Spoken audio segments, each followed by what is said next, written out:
പരിശുദ്ധ ഖുർആനിൽ അല്ലാഹു സുബ്ഹാനഹു വ തആല പറയുന്നു, ഖുൽ നബിയെ തങ്ങൾ പറയുക, മാ യഅബഉ ബിക്കും റബ്ബി, നിങ്ങളെ കൊണ്ട് അല്ലെങ്കിൽ നിങ്ങൾ ചെയ്തു കൂട്ടുന്ന നല്ല സൽക്കർമ്മങ്ങൾ കൊണ്ട് എൻ്റെ റബ്ബ് പരിഗണിക്കുന്നില്ല, വിലവെക്കുന്നില്ല.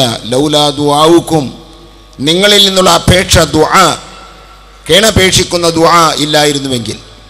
അതുകൊണ്ടാണല്ലോ ഏത് ഇബാദത്തിലും ഉൾക്കൊള്ളുന്നത് തന്നെ യഥാർത്ഥത്തിൽ ദുആയാണ്. ദുആ ഉൾക്കൊള്ളാത്തൊരു ഇബാദത്ത് അല്ലാഹു സുബ്ഹാനഹു വ തആല ശറഅക്കിയിട്ടില്ല. അതിൻ്റെ ഉള്ളിലെല്ലാം അല്ലാഹുവിനോടുള്ള ഒരു ദുആ അതിൽ കുടികൊള്ളുന്നുണ്ട്. നമുക്കെപ്പോഴും പ്രതീക്ഷയുള്ളത് ദുആയാണ്. ആ ദുആ തന്നെ ഏതെങ്കിലും ഒരാൾ നടത്തുന്ന ദുആയല്ല.